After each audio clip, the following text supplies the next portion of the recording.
Las 4 funciones de un grupo pequeño. Lógicamente, de la praxis o no praxis de estas 4 funciones que voy a mencionar a continuación, depende el éxito o fracaso de los grupos pequeños. Entonces, la primera función que es de un grupo, bienestar. ¿Para qué existe el grupo? Número 1, para cuidarnos unos a otros. Pero estaba diciendo que el pastor no cuida solo la iglesia. Ay del pastor que lo hace todo. Recolecta la ofrenda, canta los himnos, arregla las sillas, trapea el templo, visita a los enfermos y lo hace todo. Y la iglesia, ¿y cómo? No, ese pastor se va a morir. Entonces, el propósito de las células, grupos pequeños, estos grupos existen para cuidarnos unos a otros. Pero escuchen la función entonces en esta parte de bienestar. La primera función de un grupo pequeño es bienestar. Miren la función, escúchenla y anótenlas. Pastoreo. Lo siguiente, visitar enfermos, suplir necesidades. En esta primera parte de bienestar es eso, repito, pastoreo, visitar enfermos, suplir necesidades. Hay veces que pensamos que solo el pastor general es pastor. No, yo soy el pastor general de la iglesia. Pero hay pastores entre la iglesia. ¿Sabían ustedes que los líderes de células son pastores? Claro que sí. No, y mírenlo desde esa perspectiva. Son pastores. Lo que pasa es que a veces ellos no entienden. ¿Y por qué me pusieron aquí? Dicen algunos líderes. Yo no entiendo, dice. Yo no entiendo por qué me eligieron. Y luego dicen, ¿será que tengo llamado? ¿Será que tengo la vocación para dirigir este grupo? Te diré que si usted dirige ese pequeño grupo y ese pequeño grupo crece saludablemente, que ya vamos a ver todas estas funciones para crecer saludablemente, se multiplica la célula y usted cuida esa célula, la pastorea. Escuchen, usted es pastor. Diga conmigo, qué lindo. ¿Ay? Qué lindo es mi Cristo. Juan Grande, qué lindo, sí. Usted estaba pensando que solo yo soy pastor. No. Y la iglesia, su líder de célula, tiene que verlo como su pastor, porque él está pendiente de usted. Tan pendiente que desea su bienestar. Su bienestar. La primera función es bienestar. ¿Qué hacemos en esta parte? ¿Qué es lo que desarrollamos? Bueno, ya dije, pastoreo. Visitar enfermos. Usted tiene que visitar enfermos. Déjese de cosas. Porque hay veces que pensamos, y el pastor le visitó, y el pastor ya fue, y ya visitó a los enfermos el pastor. Sí, mi deber es visitar, y yo visito a los enfermos, y procuro, a menos que nadie me diga. Si nadie me dice, porque los chismes se corren más rápido que una buena noticia. ¿No es cierto? Alguien está enfermo y a veces yo me doy cuenta, fíjese, hasta que, ay pastor, fíjese que casi me muero. ¿Y por qué no me dijo? Como dice aquel tipo, ¿y por qué no habló? Pues amor, ¿verdad? ¿Por qué no habló? ¿Y por qué no me dijo? Y es que yo soy adivino. Yo no soy adivino, ¿sí? Y nadie cuenta una buena noticia. Mire que pasa esto. Mire que Antonio está agonizando. No, pues estoy dando un ejemplo, porque usted no agoniza ahorita. No. Usted no se muere ahorita. Entonces, uno debe saber. Sin embargo, hay veces que el pastor no se da cuenta, pero el líder de un pequeño grupo fácilmente se da cuenta. Y entonces, en el marco del bienestar, que es la primera función de un grupo, hay que hacer el pastoreo. En este pastoreo hay que visitar los enfermos. Líder, visite los enfermos. Deme buena noticia, pastor, visité a los enfermos. Suplir necesidades. Eso se llama bienestar, suplir la necesidad. Ahora se lo voy a comprobar bíblicamente. Hechos Tengo un hermano que ahí va a leer esa Biblia, ya está, ya le indiqué, va a leer su Biblia en Hechos capítulo 2, versículo 45, para respaldar la parte de bienestar. ¿Qué dice? Hermano, ¿qué dice? Amén. Dice, y vendían sus propiedades. Y vendían sus propiedades Bienes. Y sus bienes. Y lo repartían a todos. Qué lindo eso, ¿verdad? Y los repartían los bienes y las propiedades, ¿a quiénes? A todos. ¿Sí? Según era o fuera la necesidad de los hermanos. Esto era la iglesia del primer siglo. Mire qué interesante. ¿Qué había en la iglesia del primer siglo? ¿Qué había? Escuchen, para con la iglesia del primer siglo. Aquí está la palabra, bienestar. Imagínense, hermanos. Si todos tenemos bienestar, ¿cómo estamos? Estamos bien, estamos bendecidos, ahí hay bienestar. Otra función es comunión. Me gusta eso. Comunión. Anoten esto. El grupo, en esta parte de comunión, el grupo existe para desarrollar relaciones profundas de familia. Es interesante. En la parte de comunión, que es la segunda función, el grupo existe para desarrollar relaciones profundas de familia. Miren la función, me gusta esto, le va a gustar a usted también. Miren la comunión, cuál es la función, qué es lo que se hace. Comer juntos. Eso es comunión. Reír. Ya voy a explicar un poquito eso. Llorar. Vaya. Llorar y llorar. Llorar. Vamos, la otra. Ser transparentes. Las funciones en la comunión, miren qué lindo. Y lo otro, romper la soledad. Pero mire qué función tan interesante en la parte de la comunión. Comer juntos. No se les olvide en la célula de comer juntos, por favor, eso es comunión. Cuando las células comen juntos, eso es bonito, no se le olvide que la iglesia del primer siglo dice la Biblia que comían juntos. Fíjese que esos hermanos se gozaban. Esos hermanos sí tenían comunión, comían juntos, toda la iglesia del primer siglo. ¿Cómo? Con sencillez de corazón, con humildad. Yo quiero que las células en el marco de comunión y en esta segunda función puedan comer juntos. Unas catrachitas. ¿Qué cuesta eso? No necesitas mucha plata para hacer eso. Unas baleadas. Unos pastelitos de perros. Así les dicen, de perros. De perros, ¿sí? Pastelitos, unos taquitos, hermano, y cuando se pueda hacer carne asada, no hay problema, pero haga esto de acuerdo a sus posibilidades. Esto es comunión, por favor. Compartan un té de limón. ¿Y cuánto vale un té de limón, hombre? Es que no, hay que hacer bien el trabajo, ¿sí? Un té de limón, si eso no vale mucho dinero. Un té de limón, imagínate, con una rosquilla rica metida adentro. ¡Qué rico sabe!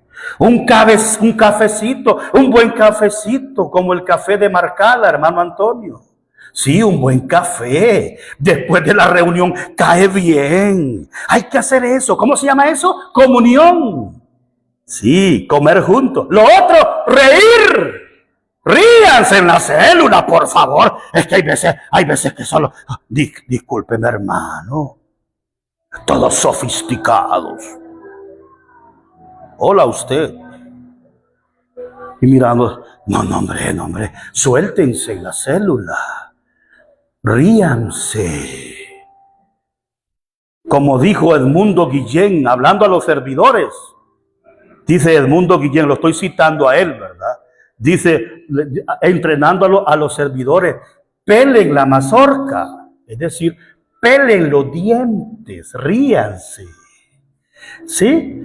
En la célula, gócense, por favor. Hay veces que uno de uno mismo se puede reír. Fíjate, hasta de mí mismo a veces me río yo. ¿No se han reído ustedes de ustedes mismos alguna vez? Levante la mano. No se han reído. Papá dice, qué brutal la hice, ¿verdad? ¿Y en qué momento? ¿Sí? ¿No le ha pasado? Primero se aflige, ¿va? Primero se aflige. Ay, Dios mío, cómo la regué. Y después, ay, qué bruto soy, ¿verdad? Y uno, hay veces que uno se puede reír de uno mismo. Yo ya me he reído, hermano. Y me acuerdo. O me acuerdo de las ocurrencias de otros. Y son unas carcajadas que me tiro.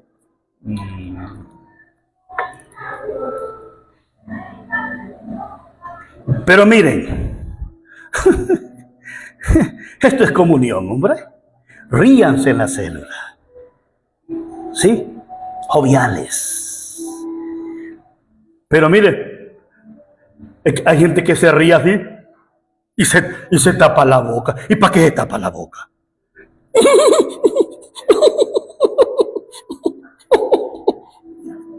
¿Así? ¿Y para qué se tapa la boca? Ríase con ganas, hombre. Uno no se tapa la boca. ¿Se ha fijado que la risa contagia? ¿Se ha fijado? Cuando una persona, por ejemplo, si tú estás en el colegio, la universidad o cualquier otro lugar y hay un grupo grande y por allá aparece un grupito y un tipo está contando ocurrencias ahí y luego el grupito y todo comienza a reírse uno. Mire que eso contagia, hermano Antón. Mire que uno comienza a reírse. De repente lo ocurrente va. Y después va el segundo, va el tercero, va el cuarto, y después todos están riendo. ¿Ah? ¿Sabe por qué? Porque contagia. Contagia. Hay que reírse, pero cuando se ría, rías en la célula, sí, o en cualquier lugar. Esto especialmente se llama comunión. Entonces, llorad con los que lloran. No solamente reír, sino llorar.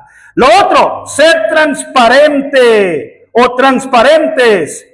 En la comunión tenemos que ser transparentes. Escuchen, eso es muy importante, ser transparentes. Si no hay transparencia, la célula no puede caminar. Si no hay transparencia, el líder no puede caminar bien. Cuando el líder es transparente, el grupo también va a ser transparente, porque en cualquier momento le va a delegar un asunto financiero o un trabajo a un miembro, y ese miembro tiene que ser transparente también, porque su líder de célula le da un buen ejemplo, es transparente. Reitero, la función en esta comunión es que comer juntos, reír, llorar, ser transparentes. Y luego la otra función, mire qué interesante, romper la soledad. Porque aquí no estamos solos. Sí, en el grupo pequeño, yo no estoy solo. Usted no está sola. Y el líder va a romper la soledad. Hermano, ¿te sientes solo? Sí, hermano, viera. Ay, viera cómo estoy viviendo. Siento soledad. ¿Y por qué sientes soledad? Me pasa esto y esto y esto y esto. Ay, hermanito, no te preocupes. Usted no está solo. Usted no está sola. Dios está con usted. El Espíritu Santo está con usted. ¿Ve? Hacemos desaparecer ¿qué? La soledad en esa parte de la comunión. Y luego le dice, yo estoy con usted también. Vamos, yo, el líder, yo estoy con usted. Pero entre todos se apoyan mutuamente y tienen comunión. ¿Quieren que se los demuestre bíblicamente esta función de comunión? Vamos, Hechos, por favor. Todos con la Biblia. Hechos, capítulo, yo dije que esto es desde una perspectiva bíblica. La comunión la vamos a respaldar con Hechos siempre capítulo 2 y el versículo 42. ¿Qué dice Hechos 2:42? ¿Vamos? Y perseveraban en la doctrina de los apóstoles. Interesante. ¿Y perseveraban en qué? En la doctrina de los apóstoles. ¿Sí? En la comunión. Escuche la palabra comunión. ¿Cuál es la segunda función del grupo de célula? grupo pequeño, comunión. Y esto es interesante. Y todo esto que hablamos es parte de la comunión. Esos hermanos se llevaban muy bien, tenían comunión los unos a los otros. La otra función, por favor, del grupo pequeño, que es la tercera, anótenla, es crecimiento. Grupo existe para que la gente crezca en la palabra y en el carácter de Cristo. Lo repito, el grupo existe para que la gente crezca en la palabra. Eso es crecimiento. Y también ¿en qué? En el carácter de Cristo. Que podamos asemejarnos, es la idea, a Cristo. Igualar a Cristo, dijo un pensador, es imposible, ¿verdad que? Es imposible. Igualar a Cristo es imposible, pero imitarlo es un deber. Y en este crecimiento, entonces, el grupo existe para que la gente crezca en la palabra de Dios, aprendan la palabra de Dios juntos, estudien la palabra de Dios juntos y crezcan en el carácter de Cristo. Escuchen la función. ¿Cuál es la función entonces en la parte de crecimiento? Interesante. ¿Cuál es la función? Estudiar la Biblia. Estudiar la Biblia de forma práctica y rendir cuentas. Por favor, líderes, cuando compartan la Biblia, es la Biblia que vamos a compartir, es la palabra de Dios. Tienen que hacerlo de forma práctica, como por ejemplo, si usted le está enseñando a sus discípulos, a su grupo, para dar un ejemplo, sobre la importancia de congregarse, eso tiene que llevarse a la praxis, a la práctica. No dejar esto solo a nivel de teoría. El estudio de la palabra de Dios no solamente lo dejamos a nivel de teoría, sino que lo llevamos a la praxis. Otro ejemplo, si les estamos enseñando de diezmar, sí, porque aquí todos son diezmadores los que están aquí, ¿verdad que sí? Y el primero tiene que ser el líder. ¿Cómo puedes liderar una célula y no sos fiel con tus diezmos? Vaya pues, vaya. Miren, un líder liderando y no es fiel con sus diezmos. ¿Qué les vas a enseñar un tema de diezmo? Y es más, el diezmo es diezmo, hermano. No es el 5%. Si usted, líder, está liderando y usted solo diezma el 5%, eso no es diezmo, eso es ofrenda. No está siendo fiel, generoso.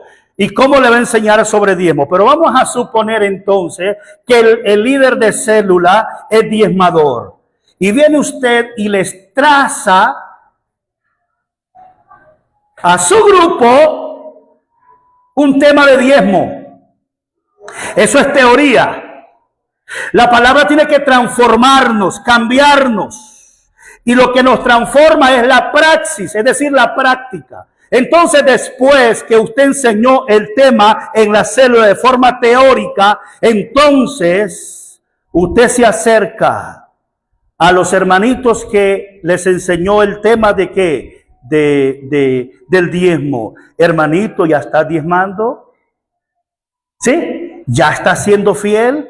¿Ya estás llevando tus diezmos a la tesorería? Eso es, de teoría pasa a praxis. Si el tema fuera de la oración y usted en el grupo pequeño le enseñó sobre la oración en un estudio bíblico, entonces Juan, después que le dio la clase, el tema, ¿estás orando? ¿Cuántas horas al día? ¿Cuántos minutos? De la teoría está llevándolo a la praxis, pero lo está evaluando y lo está supervisando. Eso es lo que cambia, eso es lo que transforma. ¿Cómo se llama esto? Crecimiento. Queremos que los discípulos crezcan. Hechos, mire, respaldado con la Biblia. Vamos todos con la Biblia. Hechos capítulo 2 y el versículo 42. Es el mismo texto. ¿Qué dice? Léalo, hermano. Usted está encargado ahí. Voz de predicador. ¿Qué dice? Está en la pizarra también allá. No se preocupe, en la pantalla. Ahí letra grande. Léalo, la letra grande.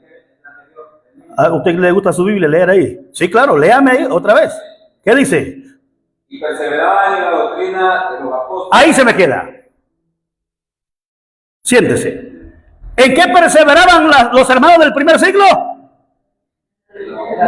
En la doctrina de los apóstoles. Y aquí va el conocimiento. Vamos, esto le va a interesar. Esto es interesante. La doctrina de los apóstoles. Escuchen atentamente.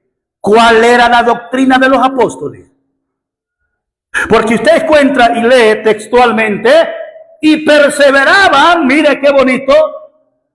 ¿Qué se llama esto? Crecimiento. Esta es la tercera función. Mire, desde una perspectiva bíblica, para que esto sea funcional en su grupo pequeño. Me gusta esto. No dice que esto era esporádicamente. Ve, el texto no dice eso. No dice que era de vez en cuando, ¿verdad que no?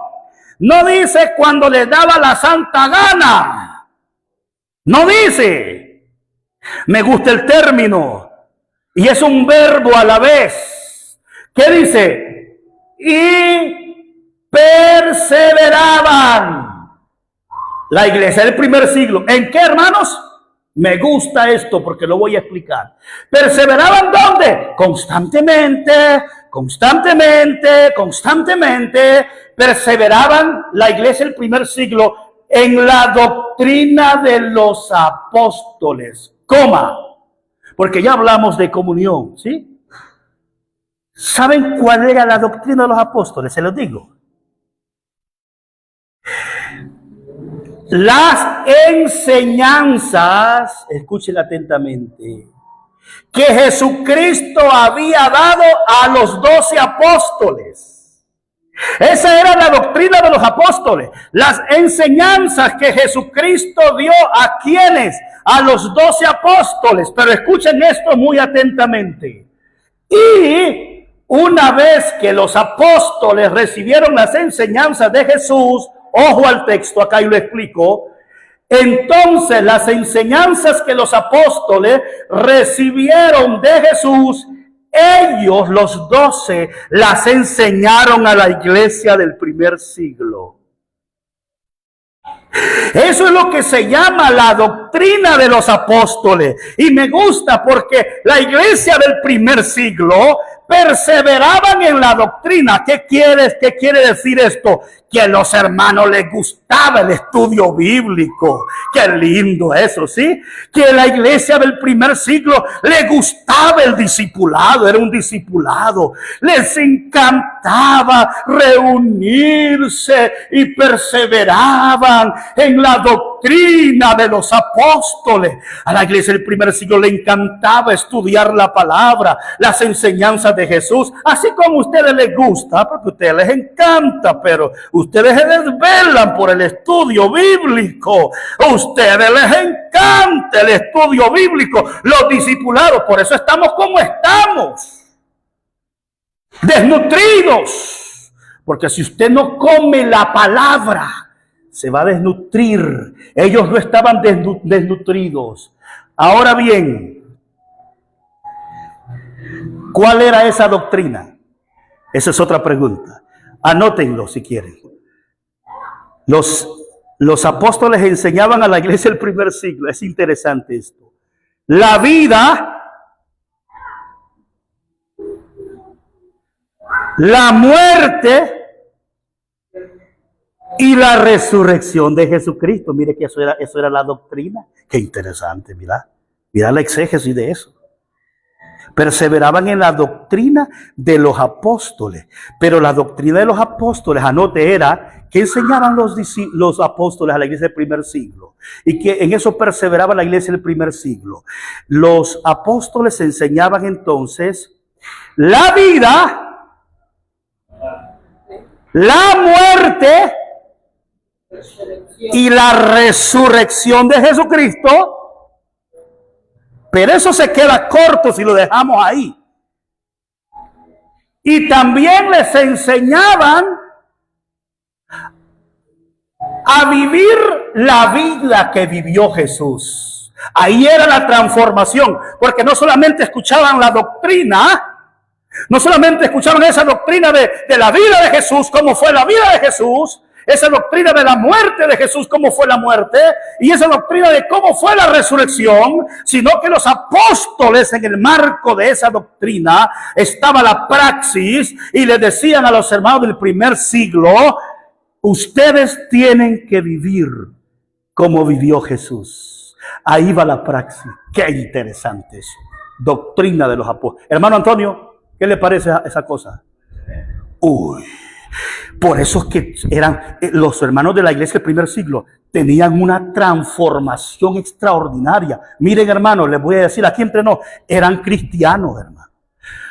Eran cristianos, eran discípulos de Jesús. Preguntémonos aquí, ¿somos cristianos nosotros? Somos cristianos, hermano. ¿Se ha preguntado alguna vez? Yo soy cristiano. ¿Se ha preguntado, seré yo discípulo de Jesucristo? No, estos hermanos, y venían los apóstoles, ok, vamos a estudiar las enseñanzas de Jesús, les vamos a enseñar la vida de Jesús, cómo vivió Él, les vamos a enseñar la muerte, cómo murió Él, pero también les vamos a enseñar, ¿qué más? Cómo Él resucitó, y resucitó para traernos vida, para salvarnos de nuestros pecados, pero eso no se quedaba solo en la teoría. Ahora bien, lo siguiente enseñaban los apóstoles y les decían: vivan como vivió Jesús. Eso transforma. Aleluya. Caminen como caminó Jesús. Eso transforma, cambia. Hagan lo que Jesús hizo. Igualar a Jesús es imposible, ser igual a Él, pero imitarlo es un deber. Eso transformaba. Se llama eso crecimiento. Perseveraban en la doctrina de los apóstoles. Finalmente, aquí termino. Esto va a ser transformador para usted, como líder, pero también como miembro. El punto número 4. ¿Cuál debe ser la función de una célula? Anoten esto. Número 4. Mire qué interesante. Alcance. Diga conmigo, alcance. Es interesante. Son funciones. Escuchen esto y anótenlo. El grupo existe. Y esos paradigmas que usted ha tenido incorrectos de grupos pequeños y células o grupos familiares, hoy se caen esos paradigmas incorrectos, esos paradigmas que no son bíblicos, esos paradigmas que son antibíblicos, esas cosas que no son bíblicas, se caen el día de hoy y entra lo que es bíblico. La otra función se llama que alcance. Es decir, escuchen, el grupo existe para alcanzar a los perdidos y multiplicarse. ¿No le parece interesante? El grupo existe para alcanzar a los perdidos y multiplicarse. ¿Cómo se llama eso? Alcance. Mire cuál es la función, anótenla. Función entonces. Cada célula debe evangelizar. Repito, cada célula debe evangelizar. Y lo siguiente, y dar a luz otra célula, es decir, que se multiplica. Cada célula debe evangelizar y dar a luz otra célula. Y escuchen lo siguiente: si no gana gente, muere. La célula, interesante. El grupo pequeño, si no gana gente, hay que preparar el ataúd, la mortaja. Ay, hermano Antonio, hay que preparar, estoy usando metáfora, las candelas, porque esa célula se muere porque se muere. Pero una célula que evangeliza y da a luz otra célula, se multiplica. Esa célula nunca va a morir. Esa célula siempre está produciendo y se está multiplicando. Lo compruebo desde una perspectiva bíblica. Hechos capítulo 12, aquí estoy terminando. Versículo 47. Mire qué interesante. Vamos. Ustedes me van a salir expertos para manejar células. Los veo ya dirigiendo células. practicando estas funciones. Los veo, yo los veo. ¿No se ven ustedes? ¿No se ven ustedes dirigiendo células? Los que no están. Vamos a ver, aquí estoy terminando. Estoy en la cuarta función para una célula, alcance. Hechos 2:47, ¿qué dice? Vamos, Hechos 2:47, finalmente, ¿qué dice? Ahí está en la pantalla, léamelo hermano en la pantalla, o en su, no se preocupe, aquí está facilitado. Alabando a Dios. Qué linda esa iglesia, hermano. Esa iglesia tenía favor con el pueblo. Tenemos ese favor nosotros. mire qué favor tenemos nosotros, hermano Antonio. Mire que hay unas personas que dice, yo para ir a la iglesia de Dios de la profecía en el sitio, dice, mejor me quedo en la casa, dice. Mejor no soy nada. Porque es que ahí hay unos hermanitos, dice que me roban la bendición. Es que no, dice que son malitos. Dice. Sí. Imagínese que hablen de una persona así, tiene favor con el pueblo. ¿No ha escuchado usted? ¿No? ¿Alguna vez ha escuchado? Ustedes que han estado en otra iglesia o aquí, yo no voy a la iglesia de Dios de la profecía por fulano, dice. Por sultano, mengano. Si él no estuviera o si ella no estuviera, yo voy, dice. Pero es que esa persona dice, cuando la miro, es que se me va el gozo a los zapatos, dice. Es por su forma de ser. Es que no es cristiano, hombre. Es que no es cristiana. Es que no es discípulo de Jesucristo. Pero esta iglesia alababan a Dios. Qué lindo eso. Alabando a Dios. ¿Y qué más? Y teniendo favor con todo el pueblo. No solamente con una parte. Y me gusta esto, crecimiento. Estoy apuntando a alcance. Esta iglesia tenía alcance y así debe ser la célula. Y me gusta cómo termina. Y el Señor, ¿quién hace la obra, hermanos? Ah, me gusta esto, porque miren, nosotros hacemos el trabajo del Señor en la célula, en la iglesia, pero ¿saben quién da el crecimiento? Buena noticia, el crecimiento lo da el Rey de Reyes y Señor de Señores. A Él sea gloria. Me gusta esto. ¿Qué hacía la iglesia? Hacía el trabajo. ¿Qué hacía la iglesia del primer siglo? Tenía alcance y Dios obraba. Porque yo siempre he dicho, Dios se mueve cuando usted se mueve. Si usted no se mueve, se lo llevó yo no sé quién. Vamos. El Señor añadía. El Señor hace la obra cuando usted hace el trabajo en los grupos pequeños. El Señor añadía cada día. Diga conmigo, cada día. A la iglesia los que habían de ser salvos.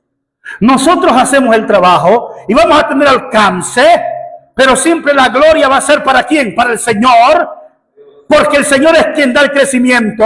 Y me gustan las palabras de Pablo y aquí estoy terminando. Pablo dice, yo planté, Apolo regó, relacionando eso que el Señor añadía, era el Señor. Yo planté, dice Pablo, Apolo regó, pero el crecimiento, ¿quién lo da? El Señor. Y luego dice, así que ni el que planta es algo, ni el que riega es algo, sino el que da el crecimiento. Pero si hacemos un trabajo efectivo y trabajamos efectivamente en esta iglesia, en las células, el Señor dará el crecimiento. El Señor añadía, cada día a la iglesia los que habían de ser salvos. Y escuchen esta conclusión que no la pueden dejar sin anotar. Esta es la conclusión, escúchenla. Una célula sana hace 4 cosas. Esta es la conclusión. Una célula sana hace 4 cosas. Todos en misa, vamos. Cuida, ama, enseña y gana.